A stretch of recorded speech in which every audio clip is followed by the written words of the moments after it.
Lucky. এক আকাশ স্বপ্ন নিয়ে কলকাতায় এসেছে লাকি, ওরফে লুব্ধক সিংহ রায়। তবু তার চাহনির মধ্যে এমন কিছু আছে যা দেখে লোকে বলে, গাঁয়ের ছেলে বলে তো মনে হয় না, তুমি কি কলকাতারই? যদিও দেখতে যথেষ্ট স্মার্ট আর আকর্ষণীয়, কিন্তু ছেলেটার পকেটে বিরাট টান। খরচের যোগান দিতে সে কাজ করে একটা ওষুধের দোকানে। লাকির সমবয়সীরা যখন কলকাতার নাইট ক্লাবে পার্টির সঙ্গে কোমর দোলায়, সে তখন একটা বদ্ধ মেডিকেল স্টোরে আর কলেজের গণ্ডিতেই আবদ্ধ রয়েছে। তার জীবনে অবসর বলতে প্রেমিকা দৃষ্টিকে নিয়ে প্রিন্সেপ ঘাটে ঘুরতে যাওয়া। বড্ড শখ। শহরের বুক ফুঁড়ে হাই স্পিডে বাইক ছোটাবে সে। পিছনে বসে থাকা দৃষ্টি তখন জাপটে ধরবে তাকে। মাঝে মাঝেই মনে মনে লাকি বলতে থাকে, একদিন আমারও সময় আসবে যখন মা ফ্লাইওভারে দৃষ্টিকে পিছনে বসিয়ে জোরে বাইক চালাবো, সারা শহর তখন আমাকে দেখে জ্বলবে। বিড়বিড় করে এই কথা বলতে বলতেই বার্নেল ক্রিমটা হাত দিয়ে টিপে ফেলে সে, আর সেই ক্রিমের ঢাকনা খুলে বেরিয়ে এসে একাকার কাণ্ড ঘটে। প্রচণ্ড রেগে গিয়ে ওষুধের দোকানের মালিক তার মাথায় একটা চাঁটি মারে। আরে কথা, এটা কি করছিস? ওটা কি স্পঞ্জের বল নাকি যে টিপবি? মাথায় হাত দিয়ে কাঁচুমাচু করে বলে ওঠে লাকি, সরি সরি দাদা, আর হবে না। ফ্রি স্কুল স্ট্রিটের এই ওষুধের দোকানেই সে কাজ করে। অনেক দিন ধরেই সে একটা ভালো চাকরির চেষ্টা চালিয়ে যাচ্ছে, কিন্তু শিখেই যেন কিছুতেই ছিঁড়ছে না। দাঁত কিড়মিড় করে দোকান মালিক বললেন, এই বার্নাল ক্রিমটার টাকা কে দেবে? তোর বাবা। এটার দামের ডবল টাকা তোর মাইনে থেকেই কাটা হবে, তাহলে পরের বার এমন কাজ করার আগে দুবার ভাববি। ক্রিমটা লাকির হাত থেকে কেড়ে নিয়ে তার মাথায় আর একটা চাঁটি মারতে গিয়েও থেমে গেলেন মালিক। আর তখনই দোকানের ফোনটা বেজে উঠল। ফোন তুলে নিজের বাঁধা ধরা স্টাইলে লাকি বলে উঠল, হ্যালো, সুশ্রুত মেডিকেল স্টোর থেকে বলছি, বলুন আপনার কি সাহায্য করতে পারি। ফোনের ওপার থেকে উত্তর এলো, গ্র্যান্ড রিজেন্সি হোটেলের রুম নম্বর 303 থেকে বলছি। একটা ছোট অর্ডার আছে, তাড়াতাড়ি পৌঁছে দে। ভেসে এলো একটা ব্যস্ত ভারিক্কি পুরুষ কণ্ঠ। লাকির যেন কোথাও মনে হচ্ছিল এই স্বরটা তার চেনা। 2 প্যাকেট চরম সুখ আর 1 প্যাকেট টিস্যু। চরম সুখের নাম শোনা মাত্রই লাকি যেন তার লজ্জা ধরে রাখতে পারল না। হ্যাঁ, এতদিন ধরে ওষুধের দোকানে কাজ করার পরেও জন্ম নিরোধকের নাম শুনে কেমন যেন লজ্জা পেল সে। লিখেছিস? তাহলে তাড়াতাড়ি বেরিয়ে পড়। ব্যক্তির কড়া নির্দেশ। তার গলার স্বর শুনেই লাকির মনে হলো ইনি খুব বড় লোক। কিন্তু সব কথায় হ্যাঁ হ্যাঁ করতে থাকা লাকি এবারে একটু বেঁকে বসল। সে বলল, স্যার আমি আপনার অর্ডার পৌঁছে দেব, কিন্তু বাইরে খুব বৃষ্টি পড়ছে, দোকানের সামনে জল জমেছে, বৃষ্টিটা একটু থামলেই আমি বেরোচ্ছি। তোর মালিক জানে যে তুই আগরওয়ালজির ছেলের মুখের উপর কথা বলছিস? জানি বৃষ্টি হচ্ছে তো। একটা ব্যাগে সবকিছু প্যাক করে নিয়ে তাড়াতাড়ি চলে আয়। লাকি কিছু বলতে যাওয়ার আগেই লোকটা ফোন কেটে দেয়। লাকির হাতে কাগজ আর পেন দেখেই দোকান মালিক বুঝতে পারল সে অর্ডার পেয়েছে। সে বলে উঠল, বৃষ্টির অজুহাত দেবি না, এখনই যেতে হবে। অজুহাত দিচ্ছি না, আপনি নিজেই দেখুন না কি জোরে বৃষ্টি পড়ছে। এই অবস্থায় আগরওয়ালজির ছেলে আমাকে কি করে তাড়াতাড়ি জিনিস পৌঁছে দিতে বলছে? আমি সাইকেলটা নিয়ে যাবই বা কি করে? দোকান মালিক প্রায় চিৎকার করে বলে ওঠেন, কি বললি? আগরওয়ালজির ছেলে? আমার দোকানটা কি বন্ধ করে দিবি নাকি তুই? তুই এখনই আমার মোটর সাইকেলটা নে আর জিনিসটা দিয়ে আয়। এই বলে দোকান মালিক লাকির দিকে বাইকের চাবিটা ছুঁড়ে দিলেন। এতদিন পর বাইক চালাতে পারবে এই ভেবে লাকির এত ভালো লাগলো, কিন্তু বৃষ্টিতে যদি বাইক মাঝপথে খারাপ হয়ে যায় তাহলেও তো জুটবে বকুনি। এতদিন ধরে কাজ করেও সে একটা বাইক কিনতে পারেনি। মাইনে এতটাই কম যে ঘর ভাড়া, ইলেকট্রিক বিল, দুবেলা খাবার খরচ আর দৃষ্টিকে নিয়ে ঘুরতে যাওয়ার খরচার যোগান দিতেই সব শেষ হয়ে যায়। তবে বাইক স্টার্ট দিলেই তার দৃষ্টির কথা মনে পড়ে। লাকি, 2 মাসের মধ্যে বাইক না কিনলে আমি কিন্তু ব্রেকআপ করে দেব। যখনই দৃষ্টির মুখ থেকে এই কথা শুনে মুচকি হাসে লাকি। আসলে দৃষ্টিরও লাকিকে জড়িয়ে ধরে বাইকে ঘোরার খুব শখ। আর লাকির এই ছন্নছাড়া জীবনে দৃষ্টি ছাড়া আর কেউই ছিল না। সে খুব ভালো করেই জানত যে দৃষ্টি তাকে ছেড়ে থাকতে পারবে না, তাই ব্রেকআপের তো প্রশ্নই ওঠে না। শুধু বাইক কেন, দৃষ্টিকে সে প্লেনে করে ঘোরাতে চায়। কিন্তু বাদ সাধ ছিল মাত্র 8,000 টাকার মাস মাইনে। তবে আজ একটা সুবর্ণ সুযোগ আছে। তাড়াতাড়ি ওষুধটা পৌঁছে দিতে পারলেই দৃষ্টিকে মালিকের বাইকে চাপিয়ে ঘুরতে পারবে সে। রাতের বৃষ্টি ভেজা কলকাতা শহরটা দৃষ্টিকে দেখাতে পারবে। দৃষ্টির পিজিতে তাড়াতাড়ি যাওয়ার কথা মাথায় রেখেই হোটেলের সামনে বাইকটা পার্ক করলো সে। সোজা রিসেপশনে গিয়ে বলল, সুশ্রুত মেডিকেল স্টোর থেকে এসেছি। 303 নম্বর রুম থেকে একটা অর্ডার ছিল। রিসেপশনিস্ট লাকির হাতে থাকা কালো ব্যাগ দেখে মৃদু হেসে বলল, 3 তলায়। আর শোনো, রেনকোটটা এখানে খুলে রেখে যাও। ঠিক 5 মিনিট পর 303 নম্বর রুমের কলিং বেল বাজালো লাকি। দরজা খোলার সাথে সাথেই সে ব্যাগটা দিয়ে বলল, সুশ্রুত মেডিকেল স্টোর থেকে এসেছি, আপনার অর্ডার। আর কিছু বলার আগেই যেন তার পায়ের তলার মাটি সরে গেল। চোখের সামনে সে যা দেখল তা যেন বৃষ্টি ভেজা রাতে মাথায় বাজ পড়ার মতোই। তার সামনে দাঁড়িয়েছিল একটি মেয়ে। এলো চুল ভেজা কাঁধের ওপরে ছড়িয়ে যেন তাকে পরীর মতো লাগছে। তার গায়ের মিষ্টি গন্ধ জানান দিচ্ছিল সে সবে স্নান করে এসেছে। আর সেই মেয়ে আর কেউ নয়, তারই গার্লফ্রেন্ড দৃষ্টি। লাকি যেন তার চোখকে বিশ্বাস করতে পারছিল না। একবার চোখটা বুজে ফের খুলল, কিন্তু সামনেই দৃষ্টি দাঁড়িয়েছিল।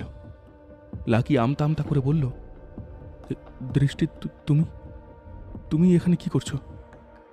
খুব রাগের সুরে দৃষ্টির পাল্টা জবাব, তুমি কি আমাকে ফলো করতে করতে এখানে এসেছো?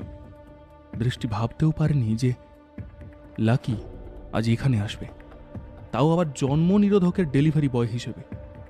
সকাল থেকে দৃষ্টি লাকির একটাও মেসেজের রিপ্লাই দেয়নি, ফোনে কথা পর্যন্ত বলেনি। ও মনে মনে ভেবেছিল পরের দিন দেখা করে জানাবে যে শরীর ভালো ছিল না। কি হয়েছে বেবি, কার সঙ্গে কথা বলছো? হঠাৎই পিছন থেকে একটা ছেলে এসে দৃষ্টির গা স্পর্শ করে তার পাশে দাঁড়ায়। লাকি তাকে দেখা মাত্রই চিনতে পেরেছিল। গর্জন করে লাকি বলে উঠল, রাহুল, তোর সাহস কি করে হয় আমার দৃষ্টিকে স্পর্শ করার? ওর প্রচন্ড ইচ্ছে করছে রাহুলের দাঁতগুলো ঘুষি মেরে ফেলে দিতে। না না, দাঁত নয়, তার থেকে অন্ধ করে দিক রাহুলকে। লাকির দৃষ্টির দিকে যেন আর চোখ তুলে তাকাতে না পারে। এই রাহুলই সেই আগরওয়ালজির সুপুত্র। লাকি, দৃষ্টি এবং রাহুল তিনজনেই এক কলেজে পড়াশোনা করে, যার মালিক রাহুলের বাবা মিস্টার পবন আগরওয়াল। দৃষ্টি আবার রাহুলের বাবার অন্য একটি কোম্পানিতে পার্ট টাইম কাজও করে। বহুদিন ধরেই দৃষ্টির পিছনে পড়েছিল রাহুল। লাকি দৃষ্টিকে বারবার সতর্ক করেছিল রাহুলের থেকে দূরে থাকতে, কিন্তু তার জবাব ছিল সে আর রাহুল স্রেফ বন্ধু, ভালো বন্ধু।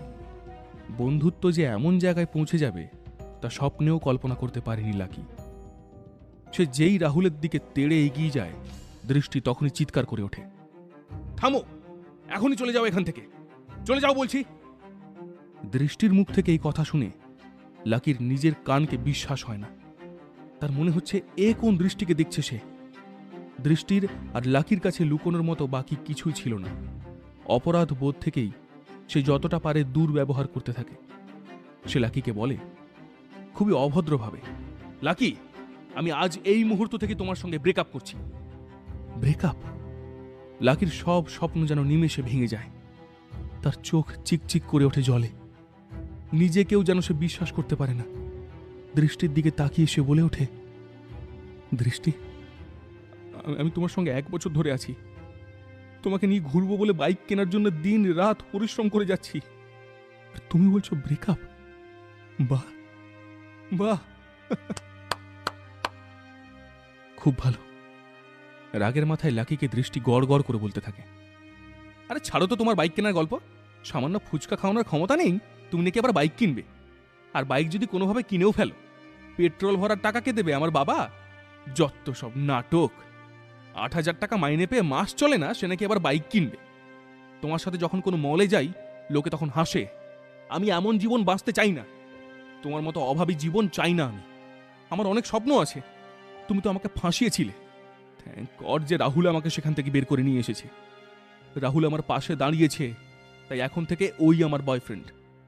দৃষ্টির পিঠে একটা চুমু খেয়ে জিজ্ঞেস করল রাহুল, আচ্ছা তাহলে শোনা, তোমার এই মুহূর্তের প্রাক্তন প্রেমিকই কি আমাদের জন্য চরম সুখ নিয়ে এসেছে?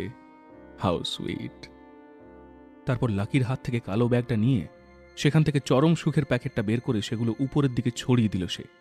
তারপরই দুজনে হাসিতে ফেটে পড়ল। লাকিকে রাহুল বলে উঠল, ভাই, আমি তোর মতো দুর্ভাগা এই দুনিয়ায় আর দেখিনি। লাকি তখন চুপ, অপমানে তার চোখে জল, কিন্তু কোনো উত্তর সে দিতে পারছে না। কত কিছু ভেবে এই মুষলধারে বৃষ্টিতে কাক ভেজা ভিজে তড়িঘড়ি এখানে ডেলিভারি করতে এসেছে। দৃষ্টিকে নিয়ে এসে কত কিছু ভেবেছিল, কিন্তু সে সবই যেন বিষ বাঁ জলে। রাগ আর দুঃখে দৃষ্টির দিকে সে একবার তাকালো, দুই হাত মুঠো করে সেখান থেকে চলে গেল। রাহুল বলে উঠল, আরে পয়সাটা তো নিয়ে যা, সবই কি ফ্রিতে দিয়ে যাবি নাকি? কিন্তু সে আর কোনো কথাই শোনার অবস্থায় নেই। কোনো কথাই যেন কানে যাচ্ছে না তার, শুধুমাত্র দৃষ্টির কথাগুলো তার কানে বাজছে। সব যেন প্রতিধ্বনিত হয়ে কিরকম একটা হিজিবিজি শব্দ তার কানে ভাসছিল। দৃষ্টি যে তার সঙ্গে এমন বিশ্বাসঘাতকতা করবে তা স্বপ্নেও ভাবতে পারেনি লাকি। যাকে নিয়ে এত স্বপ্ন সে দেখল, এত কিছু করার চেষ্টা করল, প্রতিদানে এই দিন দেখতে হবে তা বিশ্বাস হচ্ছিল না তার। সে এতটাই হতাশ হয়ে পড়েছিল যে অঝরে কাঁদতে শুরু করে দেয়। লিফট ছেড়ে সিঁড়ি দিয়ে নিচে নামে সে। সিঁড়ির ধাপ যত এগোতে থাকে ততই কাঁদতে থাকে লাকি। জীবনে সে প্রথমবার প্রেমে পড়েছিল, কিন্তু টাকার অভাবে যে শুধু প্রেম নয়, পুরো জীবনটাই নষ্ট হয়ে গিয়েছে। বারবার সেই কথাই মনে হচ্ছে তার। হোটেল থেকে বেরিয়ে আসতেই লাকি দেখল বাইরেটা ঘুটঘুটে অন্ধকার। হঠাৎই প্রবলভাবে বিদ্যুৎ চমকে উঠল। তার কিছুক্ষণের মধ্যেই আবারও মুষলধারে বৃষ্টি নামল। তবুও সেই বিদ্যুৎ চমকানি যেন তার জীবনে কোথাও একটা আশার আলো বলে মনে হচ্ছিল। মন তার ভেঙে চুরমার হয়ে গিয়েছে ঠিকই, কিন্তু দৃষ্টির স্বরূপ তো আজ সে দেখতে পেল। যাকে নিয়ে ঘর বাঁধার স্বপ্ন দেখছিল, সে ঘরে এলে যে তা ধ্বংস হয়ে যেত। ভাগ্যিস আগে ভাগেই সেই স্বপ্নের শেষ হল। এটা ভেবে কোথাও যেন লাকি খানিক খুশি হচ্ছিল। এই দুঃখ যে ভবিষ্যতে তাকে সুখ দেবে তা অনুভব করতে পারছিল সে। তবু দুঃখ তো ছিলই, নুন আনতে পান্তা ফোরানোর যে দুঃখ, তার থেকে বেশি আর কী বা হতে পারে। এই ছেঁড়া প্যান্ট পরে ঘুরে বেড়ানো, একবেলা খাবার জুটলে আর একবেলা জল খেয়ে পেট ভরানোর দুঃখ। ভালো চাকরির জন্য দৌড়ে দৌড়ে জুতোটা পর্যন্ত ছিঁড়ে গিয়েছে, কিন্তু কেউ তাকে কাজ দেয়নি। ভাঙা হৃদয়কে সান্ত্বনা দিতে গিয়ে সে ভাবল, দৃষ্টির জন্য তো আর টাকা খরচ করতে হবে না, তাতে তো অবস্থার কিছুটা উন্নতি হবে, কিন্তু তাতে তো আর ধনী হওয়া যায় না। আকাশের দিকে তাকিয়ে সে জোরে চিৎকার করে উঠল, হে ভগবান, এত দুঃখ কেন দিচ্ছ আমাকে? আর কত দুঃখ দেবে? তার আওয়াজ শুনে আশেপাশে দাঁড়িয়ে থাকা মানুষজন একটু থতমত খেয়ে গেল। লাকির চোখের জল যেন বৃষ্টির জলের সঙ্গে মিশে গেল। ঠিক তখনই তার ফোনে টিং করে একটা মেসেজ ঢুকল। মেসেজটা দেখা মাত্রই লাকির কান্না, দুঃখ সব মুহূর্তের মধ্যে উধাও হয়ে গেল। হাসতে হাসতে সে তখন বৃষ্টির মধ্যেই নাচতে শুরু করে দিল। কি এমন হলো তার সঙ্গে? এই কান্না, এই হাসি, দৃষ্টির কোনো মেসেজ? সে কি ক্ষমা চেয়ে লাকির কাছেই ফিরে আসছে? আসলে মেসেজে লেখা ছিল, উত্তরাধিকার সূত্রে সিংহরায় পরিবারের অধিগ্রহণ করা সব জমি ও সম্পত্তির মালিক এখন থেকে লুব্ধক সিংহ রায়। এখন বয়স অনুযায়ী তিনি এই সমস্ত সম্পত্তির মালিক হতে পারবেন। এ আবার কেমন মেসেজ? কে এই লাকি? কি তার আসল পরিচয়? উত্তরাধিকার সূত্রেই বা সে কে? হঠাৎ করেই কি তার জীবনের পাশা উল্টে গেল? ৮,০০০ টাকার মাস মাইনে থেকে হঠাৎই কোটি টাকার মালিক। জানার জন্য শুনতে থাকুন পকেট এফএম।